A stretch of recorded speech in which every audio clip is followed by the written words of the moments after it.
형제 자매 여러분, 한 주간 안녕하셨습니까? 전국에서 산발적으로 비가 내리고는 있지만 보기 드물게 지루했던 장마가 끝나고 본격적인 무더위가 시작되는가 봅니다. 또 한동안 더위 때문에 고생하셔야 할 것 같습니다. 코로나19와 집중호우 피해, 그리고 경기 침체가 엎친 데 덮친 격으로 겹쳐 주변에 힘들어하는 분이 너무 많습니다. 프란시스코 교황님이 언젠가 그리스도교 신자들은 희망이 없어 보여도 희망하는 사람들이라고 말씀하신 게 생각납니다. 부활하신 주님께 희망을 두고 희망의 문을 열어주는 기도에 충실하면 인내도 생기고 용기도 솟아날 겁니다. 그러면 어려운 이웃에게 마음을 내어주는 사랑도 한층 커질 겁니다. 곧 신선한 바람이 부는 가을이 오겠지. 이런 생각을 해보는 것도 희망하는 방법 가운데 하나가 아닐까 합니다. 가톨릭 뉴스 주간 종합, 가을을 준비하면서 시작하겠습니다. 오늘도 CPBC 기자들이 한 주간 현장을 뛰며 취재, 보도한 다양한 소식을 묶어 전해드리겠습니다. 오늘 8월 15일은 성모승천 대축일입니다.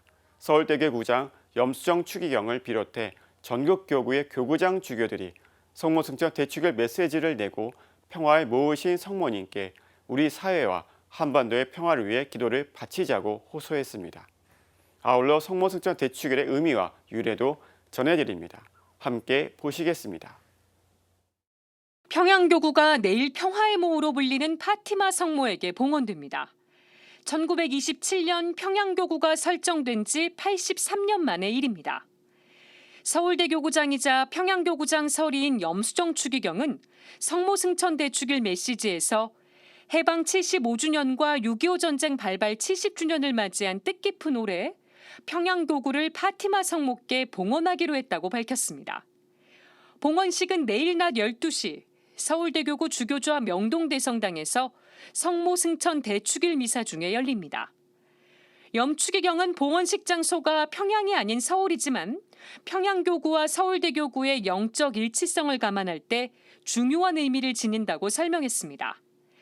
특히 프란치스코 교황에게 평양교구를 위한 특별 강복을 요청했다고 밝혔습니다. 그러면서 봉헌식을 통해 북한 교회가 신앙의 자유를 누릴 수 있도록 또 복음화를 지원하고 실천하겠다는 확고한 결의로 각자 마음을 다지자고 당부했습니다. 염추기경은 북한 동포들과 성모승천 대축일의 기쁨을 함께 나눌 수 있는 날이 오길 기원한다며 어떤 경우에도 남북 문제는 무력이 아니라 대화로 해결해야 한다고 강조했습니다. 가톨릭 평화방송은 내일 성모승천 대축일 미사와 봉헌식 실황을 TV와 유튜브로 생중계할 예정입니다. 대전교구장 류흥식 주교도 성모승천 대축일 메시지를 통해 한반도 평화의 중요성을 역설했습니다. 유 주교는 다음 세대에게 아무리 큰 부와 문화유산을 전해준다 해도 평화가 없다면 어찌 되겠느냐고 반문했습니다. 그러면서 남과 북이 마음을 열고 대화하고 화해하며 용서해야 한다고 강조했습니다. 특히 북한이 코로나19와 대북 제재로 어려움을 겪는 걸로 전해지고 있다며 창고에 쌓여있는 쌀을 북한의 형제자매들에게 나눠주고 코로나19 종식을 위해 의료적 도움을 줄 수 있길 기도한다고 밝혔습니다. 아울러 하루라도 빨리 이산가족 상봉이 이뤄지고 개성공단과 금강산 관광 재개를 비롯해 남북 철도 연결 사업이 시작되길 소망한다고 전했습니다. 유 주교는 가장 중요한 것은 종전선언과 함께 한반도 평화협정이 이루어지는 것이라며 이를 위해 간절히 기도하자고 호소했습니다. CPBC 김혜영입니다. 성모 마리아의 육신과 영혼의 승천에 관한 기록은 신약 성경과 초대 교회 문헌에선 찾아볼 수가 없습니다. 성모 승천을 처음 언급한 인물은 4세기에 활동한 성 에피파니오였습니다. 에피파니오 성인은 지중해 섬나라 키프로스의 주교로 성모 승천에 대해 조심스러운 입장을 취했습니다. 성모 승천의 가능성은 언급했지만 하느님 흠숭과 성모 공경을 구별하면서 지나친 성모 신심을 경고하기도 했습니다.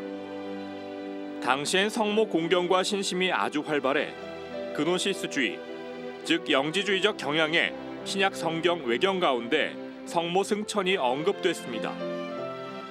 영지주의는 물질과 영혼의 뚜렷한 이원론을 특징으로 하는데 물질을 악마의 창조물, 또는 부산물로 간주합니다. 이러한 영지주의적 경향에서 나온 외경들은 결국 젤라시오 교령에 의해 오류로 선언됩니다. 서방교회에서 성모 마리아의 육신 승천 교의가 거론된 건 투르의 그레고리오에 의해서입니다.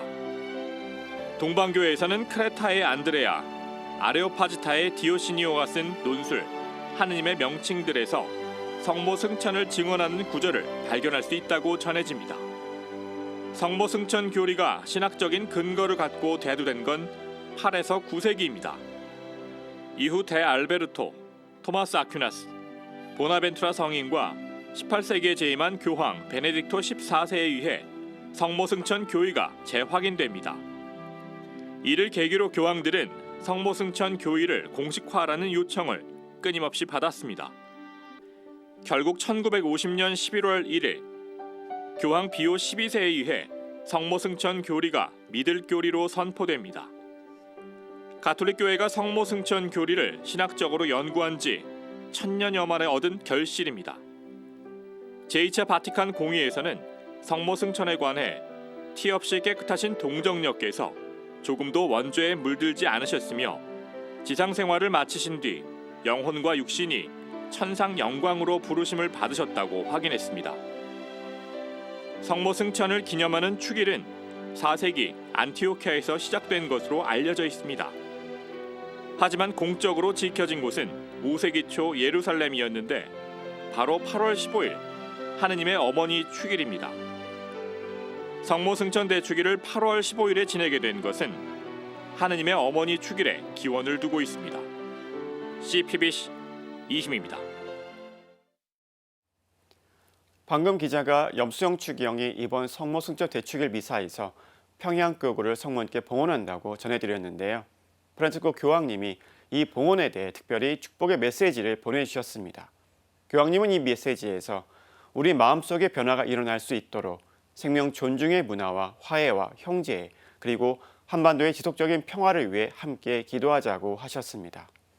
오늘 방송을 시작하면서 말씀드렸듯이 기도야말로 희망의 문을 여는 열쇠가 아닐까 합니다. 다음 소식입니다. 코로나19 사태는 우리 사회에 많은 변화를 불러왔습니다. 우리의 일상은 물론이고 신자들의 신앙생활도 크게 바꿔놨습니다. 그렇다면 교구와 본당의 사목은 앞으로 어떻게 달라져야 할까요? 서울대교구가 사목대안을 마련하기 위해 신자들의 신앙생활 의식을 조사했는데요. 미사와 성체성사의 소중함을 크게 느꼈다는 응답이 많았습니다. 온라인 신앙 콘텐츠를 요청하는 목소리도 높았습니다. 이어서 순교자 성활과 관련된 소식을 하나 전해드리려고 합니다. 한국천주교회는 매년 9월을 순교자 성월로 지내면서 순교자들을 기억합니다. 순교자 성월을 앞두고 천주교 서울 순례길에서 다양한 기념 행사가 열린다고 합니다. 함께 보시죠. 서울대교구 사목국이 코로나19에 따른 사목대안 마련을 위해 지난달 17일부터 열흘간 설문조사를 실시했습니다. 온라인으로 이루어진 조사에는 국내외에서 2만 1,439명의 신자가 참여했습니다. 서울대교구 신자가 2만 332명으로 전체 응답자의 94.8%를 차지했고 해외 거주 신자도 60명이나 참여했습니다. 우선 코로나19로 일시적으로 미사가 중단되고 소모임을 할 수 없는 상황에서 어떤 어려움을 겪었는지 물었습니다. 미사를 봉헌하지 못하고 성체를 모시지 못하는 것에 대해 갈증을 느꼈다는 답변이 55.4%로 가장 많았습니다. 45.1%는 신앙생활이 위축될 것 같은 어려움을 느꼈다고 밝혔고 41.1%는 사람을 만나고 접촉하는 것에 대해 두려움을 느꼈다고 답변했습니다. 31.9%는 신심단체와 소공동체 모임을 하지 못한 고립감을 호소했고 10.7%는 신앙에 대해 회의감이 들고 신앙이 불필요한 것 같은 생각이 떠올랐다고 답변했습니다. 코로나19로 인해 신앙생활에 생긴 변화도 물었습니다. 미사 참례와 성체 성사에 대한 소중함이 커졌다는 답변이 80%가 넘었습니다. 공동체 미사가 중단되고 성체 성사를 하지 못함으로써 역설적으로 더 소중함을 느낀 결핍의 은총으로 해석됩니다. 일상생활에서 신앙을 실천하는 일이 중요하다는 걸 깨달았다는 신자도 80%가 넘었습니다. 생활 속 신앙 실천이 중요하다는 답변 비율은 남성보다 여성이 더 높았습니다. 기도와 묵상, 성경 공부, 교리 공부에 대한 생각을 묻는 질문도 있었습니다. 보통이라는 답변이 33.2%로 가장 많았습니다. 미사와 성체성사의 소중함을 더욱 크게 느끼면서도 기도와 성경 공부 등에 대한 생각은 그다지 높지 않은 것으로 파악됐습니다. 가족이 함께 모여서 기도하거나 신앙에 대한 이야기를 나누는지 묻는 질문에도 보통이라는 답변이 제일 많았습니다. 서울대교구 3호국은 1인 가구 비율이 높은 서울의 특성이 반영된 결과로 분석했습니다. 코로나19로 본당이나 교구에서 받은 도움에 대해서도 복수응답으로 물었습니다. 온라인 생방송 미사를 꼽은 신자가 65.9%, 구역 반장이나 단체장 등으로부터 안부 전화나 문자를 받았다는 신자가 43.7%, 본당 소식이나 사제의 강론을 SNS로 받았다는 신자는 38.7%로 집계됐습니다. 이어 대송이나 신령 성체 방법을 전달받았다거나 성경 쓰기 또는 영적 독서 등 가정이나 개인이 할 수 있는 다양한 신앙생활 방법을 안내받은 경우 본당 사제나 수녀로부터 안부 전화나 문자를 받았다는 답변이 뒤를 끝으로 향후 발생 가능한 팬데믹 상황에서 본당이나 교구로부터 어떤 도움을 받고 싶은지 물었습니다. CPBC나 유튜브를 통한 온라인 미사를 꼽은 신자가 59.4%로 가장 많았고 46.0%는 개인과 가정에서 할 수 있는 신앙생활 안내를 들었습니다. 이어 온라인을 활용한 기도와 묵상, 성경 콘텐츠, 온라인을 활용한 본당 공동체 모임, 교리 공부 콘텐츠 등 온라인 신앙 콘텐츠를 원한다는 답변이 주룰이었습니다. 본당 사제와 수도자의 관심과 안부 전화를 원한다는 답변도 있었습니다. 서울대교구 사목국은 신자들이 본당 사제와 수도자들의 적극적인 사목 활동을 요청하고 있다며 사제들이 살아있는 성체 성사가 돼서 신자들을 위해 더욱 헌신해야 한다고 진단했습니다. 특히 설문조사만 하고 변화와 노력이 없다면 신자들이 큰 실망을 느낄 것이라며 새로운 복음화를 위해 필요한 것을 식별하고 하나씩 구체화시켜 나가야 한다고 강조했습니다. 전체 응답자의 성별은 남성이 21.7%, 여성이 78.3%였으며 연령별로는 60대가 35.2%, 50대가 27.5%, 40대가 15.6% 순이었습니다. CPBC 김혜영입니다. 서울대교구 순교자 현양위원회는 올해 순교자 성월 행사를 8월 15일 성모승천대 주길에 시작합니다. 코로나19 확산 방지를 위해 순례객이 몰리지 않도록 시작 날짜를 예년보다 보름 앞당겼습니다. 대표적인 행사는 순례길 걷고 기부하기입니다. 9월 27일까지 한 달 반 동안 천주교 서울 순례길의 3코스를 걸으면서 성지 24곳에 스탬프를 찍으면 됩니다.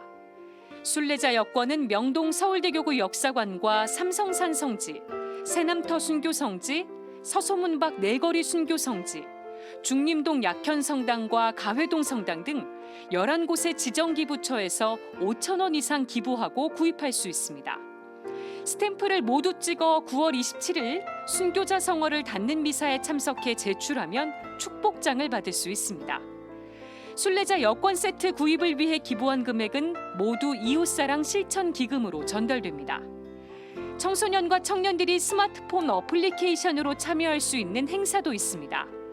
청소년과 청년 순례길로는 만 16세부터 38세까지의 청소년과 청년을 대상으로 하며 24곳의 성지에서 인증사진을 찍어 서울 순례길 어플리케이션에 올리는 방식으로 진행됩니다. 추첨을 통해 제주도 왕복 항공권과 삼성 노트북, 아이패드 프로, 문화상품권 5만 원권 등을 받을 수 있습니다. 가장 참여율이 높은 본당 청년부에는 50만 원 상당의 외식 상품권도 수여됩니다. 순교자 성월을 맞아 서울대교구 순교자 현양위원회 주관으로 미사도 봉헌됩니다. 9월 1일 오전 10시에는 절두산 순교 성지에서 서울대교구장 염수정 추기경 주례로 순교자 성월을 여는 미사가 봉헌됩니다. 미사는 코로나19 사태를 감안해 선착순으로 150여 명만 입장이 가능하며 야외 미사로 진행됩니다. 9월 27일 오후 3시에는 서소문 밖 내거리 순교 성지에서 서울대교구 순교자 현양위원장 정순택 주교 주례로 순교자 성월을 닫는 미사가 봉헌됩니다. 이날 미사 중에는 서울 순례길을 완주한 뒤 순례자 여권을 제출한 신자에게 축복장이 수여되고 청소년 청년 순례길로 당첨자 추첨도 진행됩니다. 서울대교구 순교자 현양위원회는 9월 한 달간 화요일마다 해설이 있는 도보순례도 마련했습니다. 9월 8일에는 3코스 일치의 길, 15일에는 2코스 말씀의 길, 22일에는 1코스 생명의 길에서 진행됩니다. 순교자 현양위원회 홈페이지를 통해 회당 선착순으로 40명만 신청을 받습니다. 서울대교구 순교자 현양위원회는 올해 11월 29일부터 시작되는 성 김대건 신부 탄생 200주년 희년을 준비하기 위해 올해 순교자 성월 행사 주제를 순례로 준비하는 희년의 기쁨, 9월의 동행으로 정했다고 밝혔습니다. 그러면서 순례를 통해 희년의 정신을 깨닫고 코로나19로 신앙생활을 온전히 하지 못하고 있는 신자들의 영적인 치유에 도움이 됐으면 한다고 전했습니다. CPBC 김혜영입니다. 순례도 하고 나눔도 실천하고 그야말로 일석이조의 순례 프로그램입니다. 가을로 맞자 신부가 쓴 순례 영성이란 책을 보면 이런 구절이 나옵니다. 순례란 거듭나는 구체적 행위를 통해 우리 삶의 모범이신 순례자 예수 그리스도의 모습을 내적 외적으로 재현하는 것이다. 도보순례는 두 발로 봉헌하는 기도라고 합니다. 머지않아 길가에 피어날 코스모스를 벗삼아 길을 걸으면서 신앙 선조의 순교혼을 되새기고 그리스도의 길을 찾는 순례를 준비해보면 좋을 것 같습니다. 네, 다음 소식입니다. 코로나19 대유행과 관련해 다양한 진단과 대책이 쏟아지고 있습니다. 그중 하나가 기후변화로 인해 부각되는 식량 안보의 중요성입니다. 또한 전 세계가 이상기후로 몸살을 앓고 있습니다. 얼음의 땅 시베리아에서는 전례 없는 산불이 났습니다. 아프리카 등지에서는 메뚜기 떼가 모든 작물을 집어삼키고 있습니다. 전에는 볼 수 없던 이상한 일들, 뜨거워진 지구와 관련이 있다고 합니다. 관련 리포트 보시겠습니다. 2008년 지구촌은 심각한 곡물 파동을 겪었습니다. 세계적인 곡창지대들의 가뭄으로 곡물 가격이 급등해서 벌어진 일이었습니다. 곡물 파동은 2년 후 또 발생했습니다. 기후 여건 악화가 원인이었습니다. 갈수록 심해지고 있는 기후위기에다 코로나19까지 덮치면서 또다시 곡물 파동이 벌어지는 게 아니냐는 우려가 나오고 있습니다. 각국이 교역 여건 악화로 식량 비축을 강화하고 식료품 사재기가 일어날 경우 곡물 파동은 현실이 될 수 있습니다. 식량 문제는 세계 인구 증가와도 관련이 있습니다. UN 식량농업기구는 30년 후 세계 인구는 97억 명으로 늘고 식량 수요는 1.7배 증가할 거라 전망했습니다. 하지만 우리나라는 쌀을 제외한 대부분의 곡물을 수입에 의존하고 있는 실정입니다. 우리나라의 곡물 자급률은 24%, 세계 평균인 102%에 한참 못 미칩니다. 우리나라 같이 식량 자급률이 20%, 25%밖에 안 되는 나라는 앞으로 3년, 5년 후에는 상상도 못할 일이 벌어진다는 거죠. 그래서 식량이 없으면 전쟁으로 넘어가는 거겠죠. 이런 것들이 착착 기다리고 있어요, 지금. 그런데 많은 사람들이 이 지금 기다리고 있는 이 사실에 대해서 몰라요. 전 세계 쌀 수출 3위인 베트남은 올해 3월 쌀 수출을 전면 중단했습니다. 밀 수출 1위인 러시아도 곡물 수출을 중단했다가 7월 1일 재개했습니다. 이에 따라 세계 각국이 곡물 수출을 제한하기 전에 식량 자급률을 높여야 한다는 목소리가 높습니다. 농업 분야 인재 양성과 친환경 농업 기술 확보, 세계 식량 자원 분석도 필요합니다. 농업 대개혁이 일어나야 돼요. 15세기경에 유럽은 대토지 대개혁을 단행합니다. 그래갖고 지금 유럽에 가보신 분은 알겠지만 산 70%까지 다 농장이에요. 우리나라도 지금 이 정말 녹화 사업을 기가 막히게 잘했기 때문에 어느 정도의 살림, 한 경사 7%, 8% 되는 살림은 다 저는 농지로 바뀌어야 된다고 생각이 들어요. 식량 확보가 국가 안보만큼 중요해진 시대. 방역에 힘쓰는 것 못지않게 식량 안보에 대한 선제적 대응이 시급합니다. CBBC 전은지입니다. 최근 유엔 식량농업기구 홈페이지에 올라온 영상입니다. 아프리카 초원이 곤충으로 보이는 생물들로 뒤덮였습니다. 하늘과 땅을 가득 메운 건 다름 아닌 사막 메뚜기떼입니다. 코로나19 방역도 벅찬데 메뚜기떼까지 기승을 부리면서 아프리카엔 비상이 걸렸습니다. 메뚜기떼가 닥치는 대로 농경지를 파괴하고 작물을 먹어치우고 있기 때문입니다. 가뜩이나 기근에 시달리던 땅, 메뚜기떼가 옥수수 잎을 갉아먹으면서 식량 사정은 더 나빠졌습니다. Huu ndio ule msimu tunategemea na ni kama sitatuharibia kabisa. Tutakaa njaa tu throughout the year mpaka next year mwezi wa 10 ndio tutapanda. This year mwezi wa 10. 살충제를 뿌리고 항공기까지 동원해 방제 작업을 하고 있지만 메뚜기떼를 감당하기엔 역부족입니다. 지금까지 5천억 마리의 메뚜기떼를 방제했지만 피해 규모는 점점 더 커지고 있습니다. 메뚜기는 날개의 진화를 거듭하며 활동 반경이 점점 넓어지고 있습니다. 사막 메뚜기떼는 하루에 3만 5천 명이 먹을 수 있는 작물을 집어삼키고 있습니다. 그래서 유엔 식량농업기구는 지구 인구의 10분의 1이 메뚜기떼 확산으로 식량 위기를 겪을 것이라고 추산합니다. 성경에도 메뚜기떼가 등장합니다. 탈출기에는 이집트에 닥친 8번째 재앙으로 메뚜기떼가 나옵니다. 그것들이 온 땅을 모두 덮어 땅이 어두워졌다. 그러고는 우박이 남긴 땅의 풀과 나무의 열매를 모조리 먹어버렸다. 그리하여 이집트 온 땅에는 들에 풀이고 나무고 할 것 없이 푸른 것이라고는 하나도 남지 않았다. 성경 속 메뚜기떼가 현실이 된 상황. 하루에 150km를 갈 수 있는 사막 메뚜기떼는 아프리카에서 무서운 속도로 확산하고 있습니다. 문제는 메뚜기떼가 아프리카를 넘어 다른 대륙에서도 발견되고 있다는 점입니다. 인도와 파키스탄도 피해를 입었고 최근엔 중국 남부에서도 메뚜기떼가 목격됐습니다. 전문가들은 메뚜기떼 확산의 원인으로 기후변화를 꼽고 있습니다. 최근 동아프리카와 서남아시아에 이례적으로 많은 비가 왔는데 이는 인도양 인근 바다에서 사이클론이 자주 발생했기 때문입니다. 지구가 더워지면서 바다 온도가 상승했고 높은 수온은 사이클론을 키웠습니다. 사이클론은 사막 지역에 많은 비를 뿌렸고 습해진 사막은 메뚜기 번식의 최적의 환경이 됐습니다.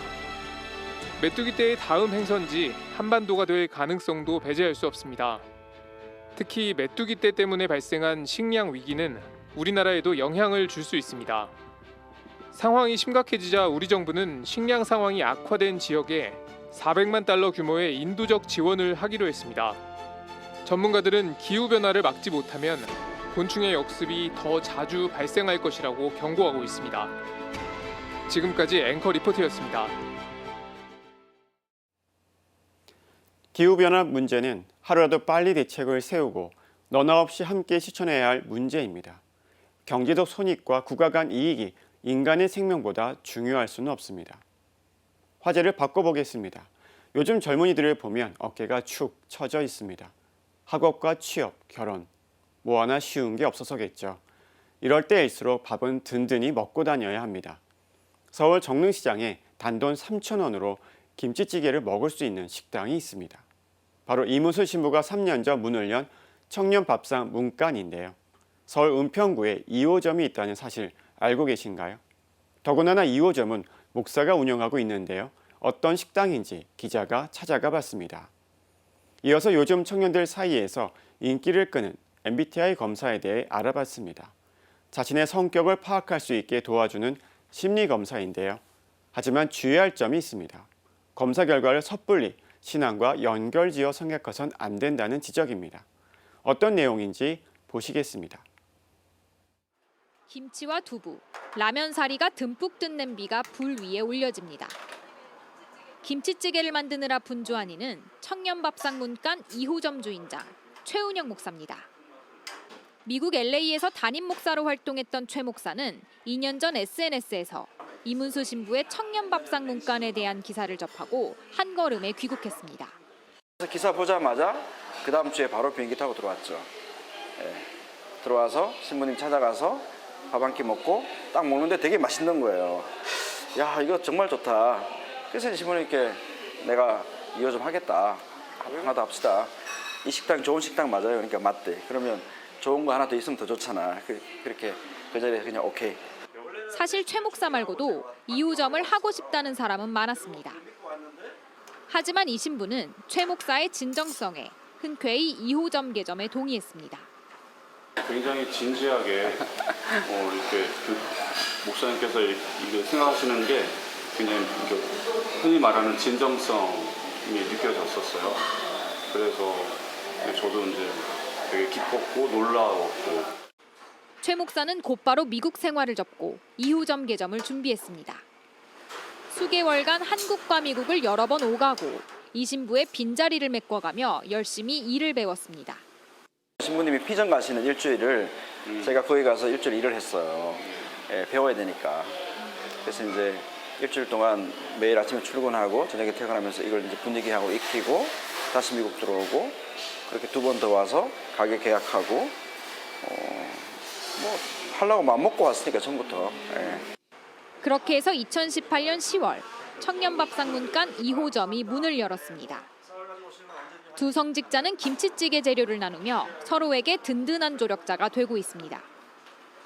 목사님 제가 내일 쌀 가지고 또 방문하겠습니다. 감사합니다. 이 신부와 최 목사는 식당에서 청년들을 만나고 위로할 수 있어 보람을 느낀다고 말했습니다.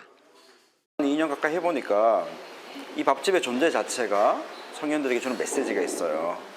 그 청년들은 이 밥집이 자기들을 응원한다고 생각하더라고요. 응원한다고 생각하더라고요. 그래서 이제 가끔 청년들 중에 나가시면서 그런 인사하고 예를 들면 정말 외롭지 않다. 참 외롭지 않고 이런 밥집이 있다는 자체로 자기는 되게 용기를 얻는다. 초창기에는 이제 제가 목사님께 드렸던 말씀은 하기를 잘했다고 그런 비슷한 말씀을 드렸던 것 같아요. 또 청년들이 와서 또 학생들이 와서 이렇게 맛있게 식사하고 가는 모습을 보면 지금도 마찬가지지만 되게 이렇게 기분이 좋거든요. 청년밥상 문가는 단순한 식당이 아니라 사랑과 나눔이 오가는 공간이 되고 있습니다. 그런 손님 있잖아요. 왜? 찌개 한 그릇 드시고 10,000원 내고 가시고 어떤 분은 10만 원을 내고 가시는 거예요. 3,000원짜리 먹고는. 그러면서 다른 분들에게 돌아가게 해달라는 거예요. 그러니까 나는 제가 나누고 뭐 섬기고 하기 위해서 이 공간을 만들었는데 이 공간 안에서 그런 나눔이 저절로 일어나는 거 있죠. 최 목사와 이 신부는 청년들이 교회를 외면하는 현실에 대해 안타까움을 나타냈습니다. 그러면서 교회가 청년들에게 사랑을 말하기 전에 몸소 실천해야 한다고 말했습니다.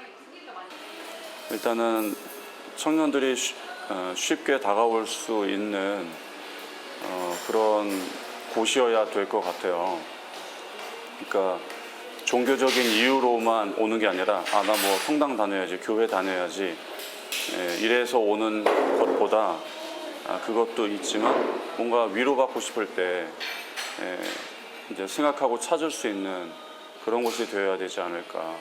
교회가 많이 베풀어야 된다고 생각하고 또 한 가지는 청년들이 왜 실망하느냐 하면 교회가 가르치는 내용하고 교회가 행동하는 게 너무 다르잖아요. 뭐 예를 들어 사랑하라, 섬기라 그러면서도 자기들은 사랑 안 하고 편견 가지고 있고 섬김하지 않고 종교가 정말 자기들이 가르치고 말하는 대로 실천하는구나 하는 걸 청년들은 보면 변한다고 생각해요. 우리가 보여주는 게 없으니까 그 친구들이 외면하지 않을까. 최 목사와 이 신부는 청년들을 위한 사랑방인 문간 3호점과 4호점이 지역마다 생겨나길 희망했습니다. CBBC 전은지입니다. 다른 사람에게 자신을 소개하는 걸 어려워한다. 보통 대화를 먼저 시작하지 않는다. 요즘 청년들 사이에 유행 중인 무료 MBTI 검사입니다. 10분 남짓 간단한 질문에 답하면 자신의 성격 유형을 알려줍니다. 16가지 분류 중에 자신은 어디에 속하는지, 친구들은 어떻게 나왔는지 서로 묻고 비교하는 재미가 쏠쏠합니다. 자신과 같은 유형의 유명인은 누가 있는지 알려주며 호기심도 자극합니다. 하지만 이 검사는 정식 검사를 흉내낸 가짜입니다. MBTI 검사가 인기를 끌자 인터넷과 SNS엔 MBTI를 흉내낸 가짜 검사가 넘쳐나고 있습니다. MBTI는 스위스의 정신분석학자 칼 융의 심리유형론을 토대로 고안된 성격 유형 검사입니다. MBTI를 우리나라에 처음 도입한 건 서강대 이사장을 역임한 예수회 김정택 신부입니다. 심리학 박사인 김 신부는 한국인에게 맞는 이중언어 검사 등의 과정을 거쳐 1990년 MBTI를 한국에 정식으로 도입했습니다. 검사를 해보고 왜 이것을 한국판으로 만들려고 그랬나 하면은 인간의 기본적인 욕구 중에 자기 자신이 누군지를 알고 싶은 것은 이게 진짜 본성적인 질문이거든요. 내가 누구인지, 내가 어떤 사람인지 자기를 알아야 자기가 어떤 삶을 살 것인지를 바르게 선택할 수 있고 자신이 어떤 사람인지 이해하고 타인에 대한 이해도를 높여주는 MBTI 검사.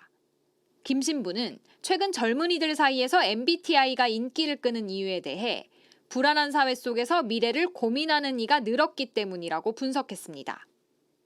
코로나 사태로 사람들이 다 불안하잖아요. 젊은이들이 특히 자기 자신에 대한 어떤 관심을 정체성을 이게 사회가 이렇게 불안한데 나는 앞으로 어떻게 살아야 되느냐 이런 질문을 할 거 아니에요. 자기의 정체성을 찾기 위한 그런 심리가 그 밑바닥에 깔려있다 이렇게 생각이 됩니다. 김 신부는 최근 인기를 끌고 있는 MBTI 검사는 저작권을 피하고자 교묘하게 변형된 것이라며 경계를 당부했습니다. 저희들이 염려하는 것은 심리 검사라는 것은 정말 신뢰와 타당도 검증이 굉장히 중요한데 그것이 안 돼 있으면 결과가 제대로 안 나오거든요. 대략적으로 나오든지 잘못 나오든지 이렇게 된단 말이에요. 예, 그래서 이게 좀 염려스럽습니다. 이걸 그 저작권도 없는 것들이 너무 인터넷에 지금 많이 떠돌아다니니까. 특히 사이비 종교에서 청년들을 유혹하는 도구로 사용하는 경우도 있어 주의가 필요합니다. MBTI는 16가지 부류로 인간의 심리적 유형을 나누잖아요. 네. 그거는 문제가 없어요. 그런데 그렇죠.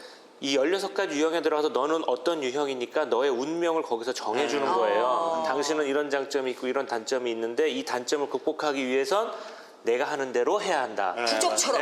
그러면서 갑자기 하느님은 사라지고 거기를 따라가면 내 운명이 모두 해결되는 것처럼.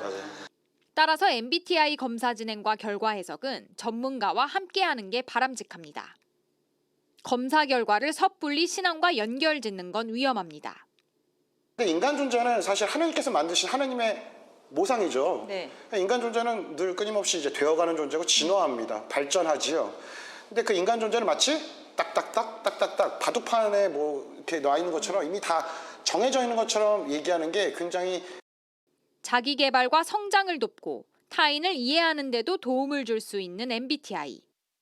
같은 성격 유형이라 해도 각자 다른 개성을 갖고 있는 만큼 MBTI를 바르게 이해하고 제대로 활용하는 노력이 필요해 보입니다. CBBC 전은지입니다. 젊은이들 어깨를 두드려주면서 힘내라고 응원하고 싶은 마음. 기성세대 한결같은 마음이겠죠. 젊은이들이 자신의 미래를 낙관하면서 더욱 힘차게 걸어나가길 바랍니다. 좌절은 안 됩니다. 하지만 요즘 자살 소식이 많이 들려 안타깝습니다. 젊은이들 자살 소식도 끊이지 않고 있습니다. 우리 사회가 자살을 줄이려면 구체적으로 어떻게 해야 할까요? 그리고 가톨릭 교회는 어떤 역할을 할 수 있을까요?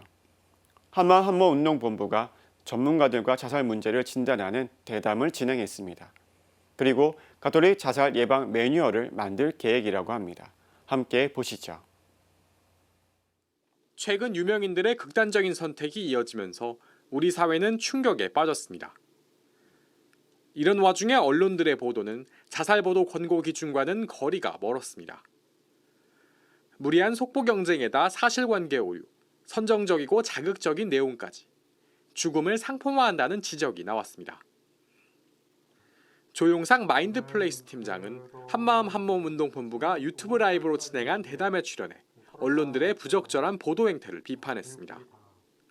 다른 때는 잠잠하다가 유명인들이 자살을 하게 되면 그런 것들을 너무 자극적으로 보도하고 시청률을 끌거나 혹은 인터넷 기사에 클릭 수를 올리는 낚싯밥처럼 사용하는 모습들이 보여서 그런 게 좀 불편합니다. 유명인들의 자살은 자살률 상승에 큰 영향을 미칩니다.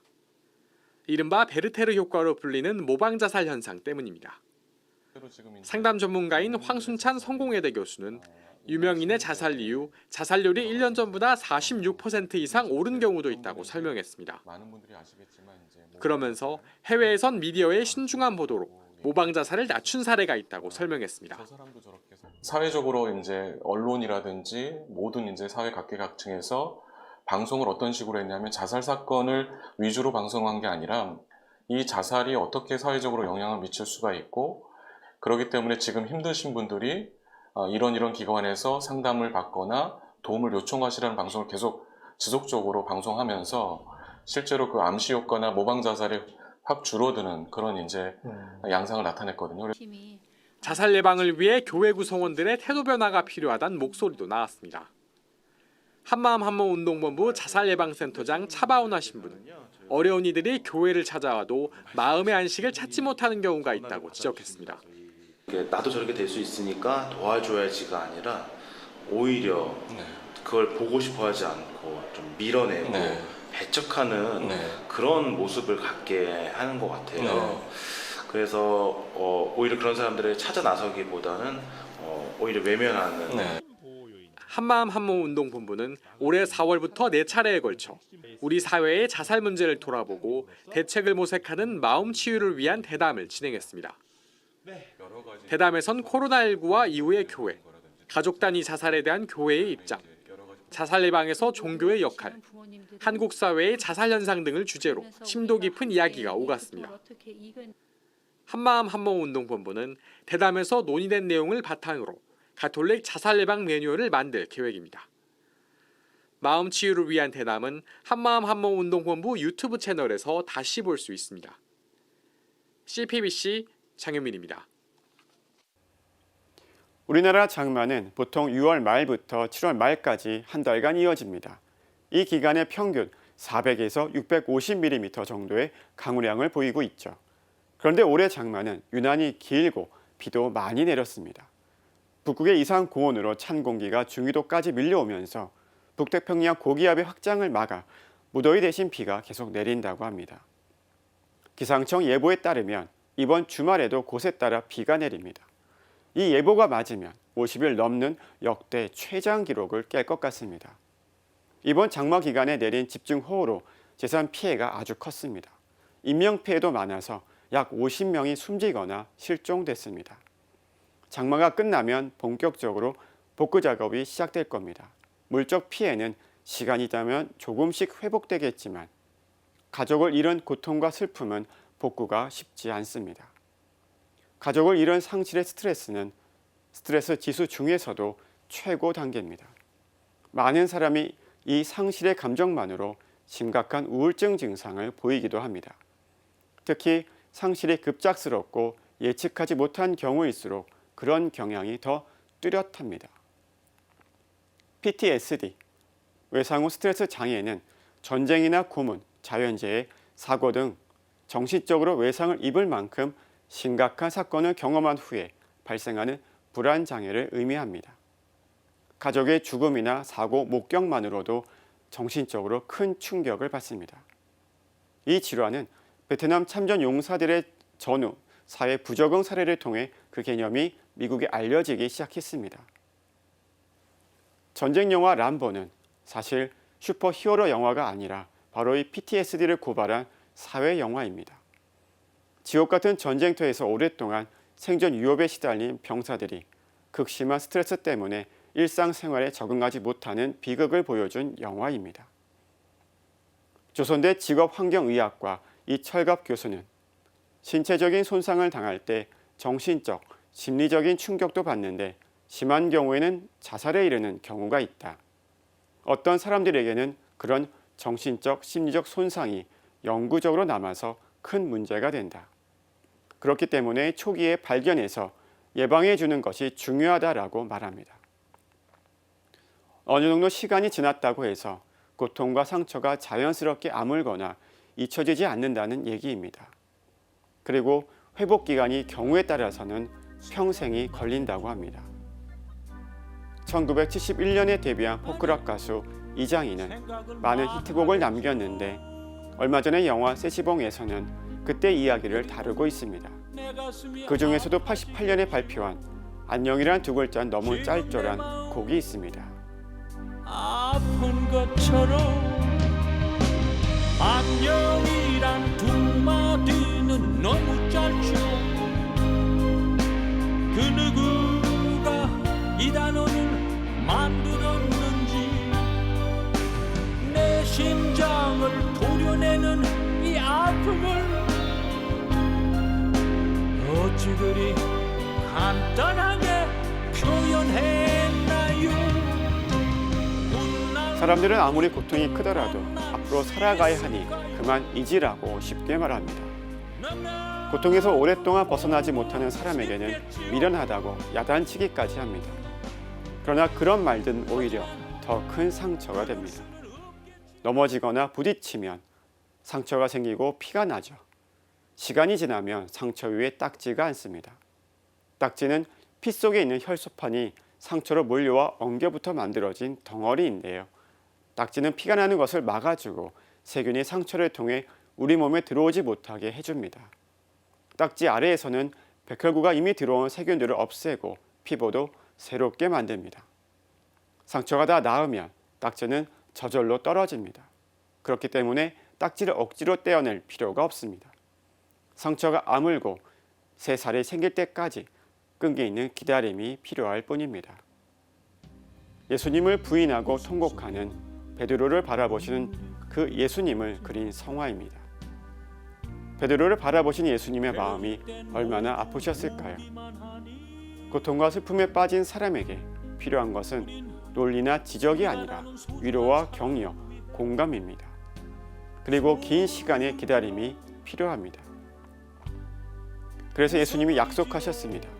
내가 세상 끝날까지 언제나 너희와 함께 있겠다. 세상은 고통을 빨리 잊어버리라고 합니다.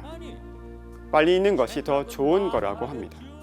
하지만 주님은 고통을 잊지 않고 그 아픔과 끝까지 함께 걸어가십니다. 오늘 사제의 눈은 안녕이란 두 글자는 너무 짧죠 였습니다. 이번 집중호우로 인해 고통을 겪고 있는 모든 분들께 주님의 위로와 격려를 전합니다. 평화를 빕니다. 그 누구